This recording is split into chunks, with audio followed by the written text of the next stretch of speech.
بسم اللہ الرحمن الرحیم۔ بسم اللہ الرحمن الرحیم۔ السلام علیکم دوستو، سب ٹھیک ہیں، خیریت سے ہیں؟ سب سے پہلے تو ہم اپنے وعدے کے مطابق سابقہ لیکچر کی امثلہ کو حل کرتے ہیں۔ پہلے اردو والی امثلہ کی عربی پیش کرتا ہوں۔ مسافر قطار، ساجد قائم، فرس جید، الشائی حار، الحلیب البارد، 11 کوكبا، اسلام آباد، الفلاح الکسلان، الطالب مجتہد، الام مسرورۃ، مصباح الکہرباء، الولد ذکی، اللحم الطری، کتاب حامد، 14، التجارۃ رابحۃ، الولد نشیط، زہرۃ جمیلۃ۔ دوسرے نمبر پر مرکب مفید اور غیر مفید کو الگ کرتے ہیں۔ پہلے مرکب غیر مفید میں سے مرکب اضافی کو ذکر کرتے ہیں۔ مسافر قطار، مصباح الکہرباء، ریشۃ القلم، مروحۃ السقف، مکتب المدیر، طابع البرید، خاتم الفضۃ۔ اب مرکب توصیفی ذکر کرتے ہیں۔ فرس جید، الحلیب البارد، الفلاح الکسلان، اللحم الطری، زہرۃ جمیلۃ، الماء الحار، الام المسرورۃ۔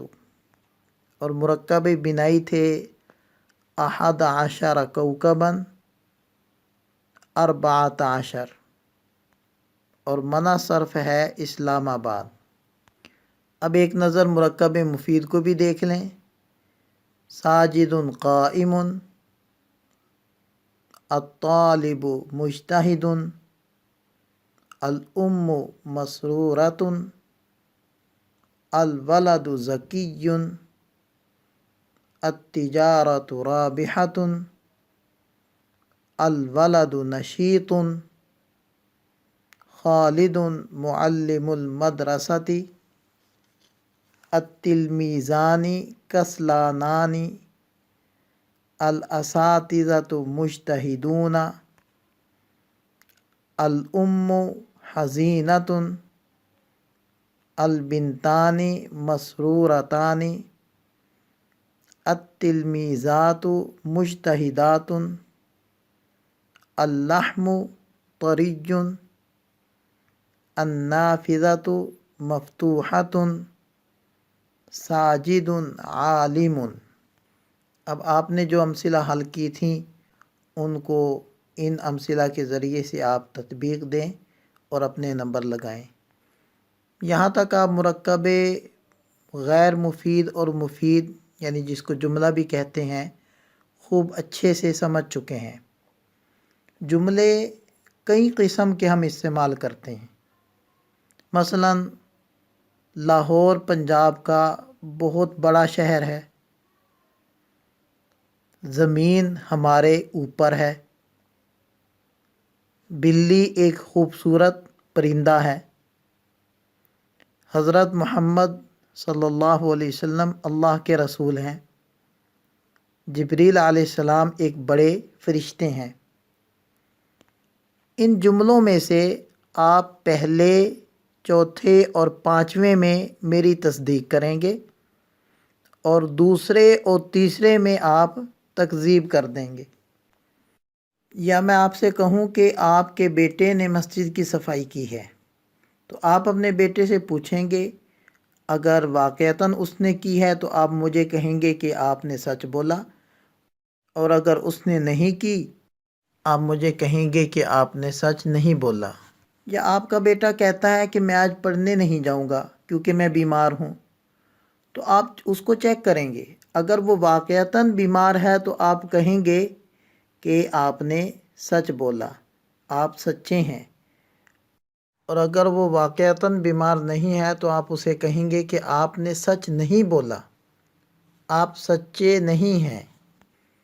تو ہم یوں کہہ سکتے ہیں کہ بعض جملے ایسے ہوتے ہیں جن کے کہنے والے کو سچا یا جھوٹا کہہ سکتے ہیں، لیکن بعض جملے ایسے نہیں ہوتے۔ مثلا میں کہتا ہوں بیٹھ جاؤ، یا نماز پڑھو، یا شور مت مچاؤ۔ کیا آپ نے سبق یاد کیا ہے؟ کاش میں بھی عالم ہوتا، امید ہے کل ہم لاہور جائیں گے، یا اللہ میری مدد فرمائیے، وغیرہ وغیرہ۔ یہ ایسے جملے ہیں جن میں آپ کہنے والے کو یہ نہیں کہہ سکتے کہ آپ نے سچ کہا یا آپ نے سچ نہیں کہا، کیونکہ میں آپ سے پوچھ رہا ہوں کہ کیا آپ نے سبق یاد کیا، تو اس میں آپ مجھے سچا یا جھوٹا کیسے کہیں گے؟ یا میں آپ کو حکم دے رہا ہوں کہ سبق یاد کرو یا سبق لکھو، اس میں آپ سچا یا جھوٹا کیسے کہیں گے؟ تو پہلی قسم کے جملوں کو قواعد کی زبان میں جملہ خبریہ کہتے ہیں، اور دوسری قسم کے جملوں کو جملہ انشائیہ کہتے ہیں۔ جملہ انشائیہ کئی قسم کا ہوتا ہے۔ مثلا ان جملوں میں کسی کام کا حکم کیا جا رہا ہو، جیسے بیٹھ جاؤ، کھڑے ہو جاؤ، سبق یاد کر لو، اس قسم کو امر کہتے ہیں۔ اور بعض جملوں میں کسی کام سے روکا جاتا ہے، جیسے مت بیٹھو، مت لکھو، دروازہ مت بند کرو، شور مت مچاؤ، ایسے جملوں کو نہیں کہتے ہیں۔ اور بعض جملوں میں سوال کیا جاتا ہے، جیسے آپ کا کیا نام ہے، کیا آپ نے سبق یاد کر لیا، کیا آپ کو بھوک لگی ہے، ایسے جملوں کو استفہام کہتے ہیں۔ اور بعض جملوں میں کسی کام کی آرزو یا تمنا کی جاتی ہے، جیسے کاش عابد حاضر ہوتا، کاش میں عالم ہوتا، کاش میں نے وقت ضائع نہ کیا ہوتا، ایسے جملوں کو تمنی کہتے ہیں۔ اور بعض جملوں میں امید کا اظہار ہوتا ہے، جیسے مجھے امید ہے کہ میں کل لاہور جاؤں گا، امید ہے کہ بکر کلاس میں موجود ہوگا، امید ہے کہ گھر میں کھانا تیار ہوگا، ایسے جملوں کو ترجی کہتے ہیں۔ اور بعض الفاظ ایسے ہوتے ہیں جن سے ہم کسی معاملے کو آپس میں طے کرتے ہیں، جیسے کوئی صاحب کہتے ہیں کہ میں نے یہ چیز اتنے میں بیچ دی، اور آپ کہتے ہیں ٹھیک ہے میں نے خرید لی۔ تو بیچنے والے کا کہنا ہے میں نے بیچ دی، اور آپ کا کہنا کہ میں نے خرید لی، اس کے لیے جو الفاظ استعمال ہو رہے ہیں، اس قسم کے الفاظ کو عقود کہتے ہیں۔ یہ بھی جملہ انشائیہ کی ایک قسم بنتی ہے۔ لیکن یہ جملہ انشائیہ تبھی بنیں گے جب آپ معاملہ کرتے ہوئے، ڈیل کرتے ہوئے اس سے یہ الفاظ ادا کر رہے ہیں، اور اگر بعد میں ان الفاظ کو ادا کریں گے پھر یہ جملہ خبریہ میں داخل ہو جائیں گے۔ جیسے آپ اپنے دوست سے پوچھتے ہیں کہ آپ نے اپنی گاڑی کتنے کی بیچی، تو آپ کے دوست کہتے ہیں کہ 5 لاکھ کی بیچی۔ یا آپ اپنے دوست سے کہتے ہیں کہ میں نے گاڑی 6 لاکھ کی خریدی ہے۔ تو دیکھیں ان دونوں جملوں کے اندر بیچنے اور خریدنے کی خبر دی جا رہی ہے، لہٰذا یہ دونوں جملے انشاء سے نکل کر جملہ خبریہ کے اندر داخل ہو جائیں گے۔ اور عقود کی مثال میں نکاح کے موقع پر ایجاب اور قبول کے لیے بولے جانے والے الفاظ بھی داخل ہوں گے۔ جیسے آپ نے اپنی ہونے والی بیوی سے کہا نکحتکی، میں نے تجھ سے نکاح کیا، آپ کو جواب ملا قبلتک، میں نے آپ کو قبول کیا۔ اس موقع پر یعنی نکاح کرتے ہوئے یہ دونوں جملے عقود میں اور جملہ انشائیہ میں داخل ہوتے ہیں، لیکن اس موقع سے ہٹا کر اگر ان الفاظ کو کسی دوسرے موقع پر بولا جائے گا، جیسے کسی کے پوچھنے پر آپ اس کو بتلائیں جی میں نے نکاح کر لیا، میں نے قبول کیا، تو یہ الفاظ اس موقع پر جملہ خبریہ کی قسم میں داخل ہوں گے۔ ایسے ہی کسی کو پکارنا، چاہے اللہ تعالیٰ کو پکارنا ہو یا کسی انسان کو پکارنا، اس کے لیے آپ کہتے ہیں اے اللہ، او بھائی صاحب، اے زید، ایسے جملوں کو ندا کہتے ہیں۔ ایسے ہی بعض اوقات آپ کسی بڑے سے درخواست کرتے ہیں کہ جناب کبھی ہمارے ہاں بھی تشریف لائیں، کبھی ہمیں بھی خدمت کا موقع دیں، میں آپ کے کرم کا مشتاق ہوں، مجھے آپ کی مہربانی کی امید ہے۔ تو اس قسم کے جملے درخواستوں کے انداز میں ہم پیش کرتے ہیں، تو یہ بھی جملہ انشائیہ میں داخل ہوتے ہیں اور اس قسم کا نام رکھتے ہیں عرض۔ اور بعض مرتبہ اپنی بات کو مضبوط کرنے کے لیے اور اس کو مؤکد کرنے کے لیے ہمیں قسم کھانے کی بھی ضرورت پڑتی ہے، جیسے اللہ کی قسم مدرسہ یقیناً کھلا ہوا ہے، اللہ کی قسم میں اپنے دوست کا اکرام ضرور کروں گا، ایسے جملوں کو قسم کہتے ہیں۔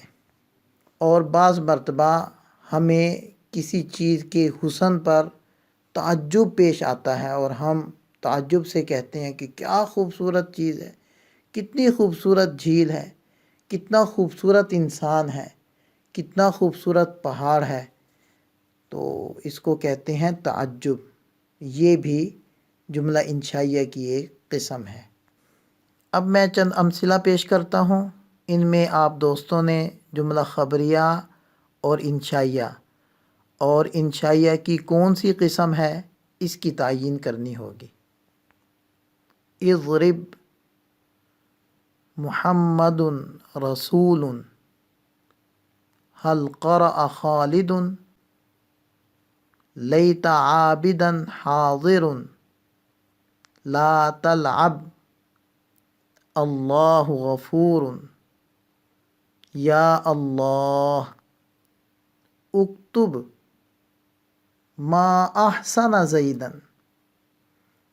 لا تسکت هل حفظت الدرس لیت ساجدا ناجح بعت واللہ ان المدرسة مفتوحة ساجد جالس جزاک اللہ هل نصر زید ارجوک ان تتکرم علی اصلح لا تحزن لیت الشباب یعود قبلت زید عالم لعل ماجدا ناصر الا تنزل بنا فتصیب خیرا احفظ اشتریت۔ اللہ تعالی ہم سب کا حامی و ناصر ہو، دعاؤں میں یاد رکھیے گا۔ السلام علیکم۔